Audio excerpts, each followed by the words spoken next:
So welcome back to Crispy's Projects, and in this episode I'm going to be tackling the weak spot of the VAG boost pipes, and I'm going to replace it with this bayonet fitting unit.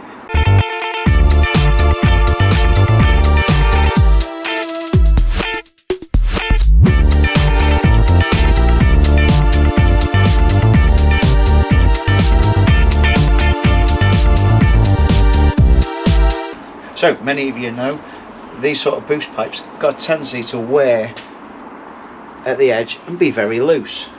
Now, I've received one of these in the post, which I think is pretty good. It's a bayonet fitting, which is a replacement for the bayonet fitting on there. I've bought this from a company called Motorsport, which I'm going to leave some links in the description below. Hopefully there'll be a discount code in there. So I've done a little bit of research and I've found these things. So these things is essentially a replacement one of those, and if you're using standard boost pipes, not aftermarket ones as I am, you'd essentially cut the old piece off, use that as an insert. And the other thing I bought from them is a load of clips, because you can never have too many of these in stock. The other thing that you could actually have is the standard fitment one, which, to be honest, are really good, because I'm not planning to run mega boost with this unit. If you've not seen my intercooler go in, it's a very stealthy unit that's hidden down there, and I'm doing a lot of temporary pipe work because I don't know whether I'm going to keep that. I need to really get it on the road and be able to test all the efficiency, whether I'm happy with it, before making some nice custom pipe work. But I am going to keep it very narrow. If you want to see some really nice pipe work, go and check out VAG Builders, and he does some really nice pipe work. And he's also a YouTuber, so subscribe to his channel, support him as well, because he also likes TDI Corrados. To be fair, they're going to be rather nice and rather sought after, and a very cool project. But let's get back to these bayonet fittings. It's pretty much a standard style fitment. The measurements are all there. The size I've got is roughly 65 to 51. 51 is the diameter of the pipework. Funnily enough, it is the same size of pipework that I've been using for a long time. This is again one of my temporary pipes. It's the only one that's already cut down to shape, but it has been rubbing on something in the past. So once I actually commit to a layout for my boost pipes, I'll make a load of more custom pipes. So to fit them, really straightforward. You get your nice big steel clamp, put it on,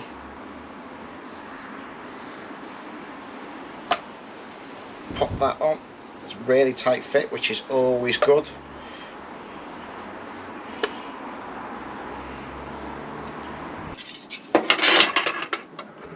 So let's have a little look at the boost pipes as I've got them. So I've got one that's coming up here.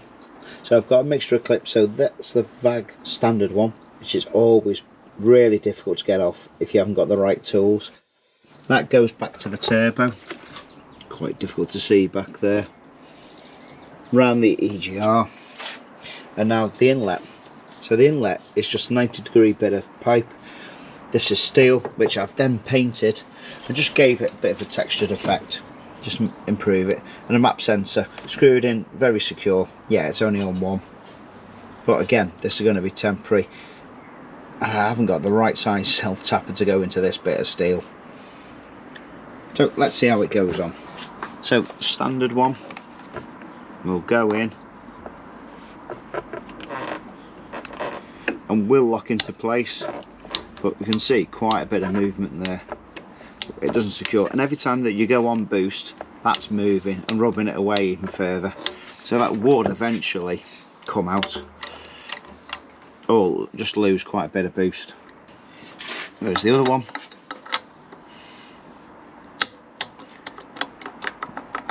Has got a little bit of movement on it.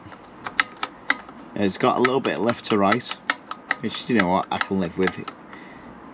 It's probably around the same sort of size, but it doesn't have the rubber seal in there, so we're going to transfer the rubber seal over.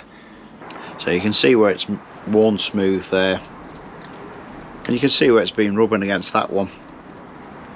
So it's not going to last that long, and in comparison, so just remember which way this seal goes.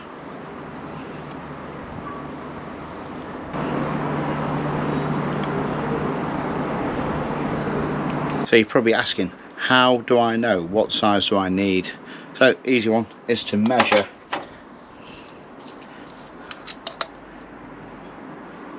take from inches.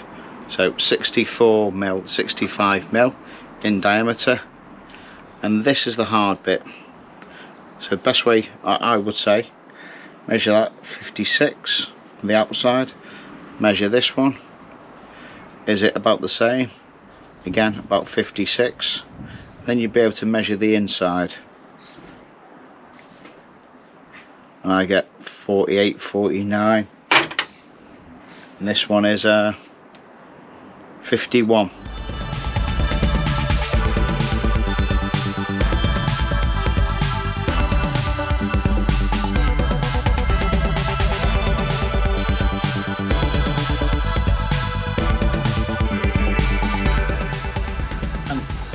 Let's go and put it in and then just nip it up, because we may have to turn this on an angle. I'll put that on there first. You can see why it's not right.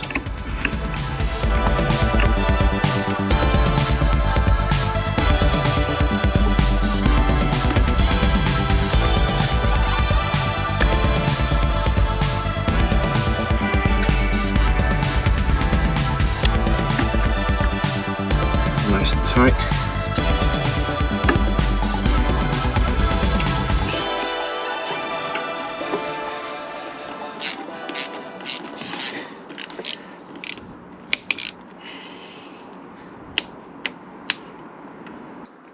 So we can see that's nice and tight now. That's a really tight fit. I'm quite happy with that. It's actually moving the old car. Now we've tightened that up. You can see how that bends down. And if we look over that side, that's got the old evil clips. To be fair, they are really good and tight. They always keep stuff very secure. I've never had a boost pipe come off that's had the right size one of those on. So I'm really happy with how tight that feels, and it feels fairly leak free. Let's just start it up. Leak free, all good, quite happy with that, very secure. And as the boost pipes go, that will actually do for now. Now I have got very thin pipes by everyone's standards.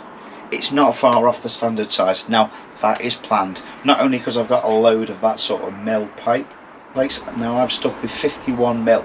The reason I've stuck with 51mm is because on a petrol engine that's supposed to be good enough to do about 190, 200 brake from memory, and still keep the velocity at a reasonable pace. So that's it.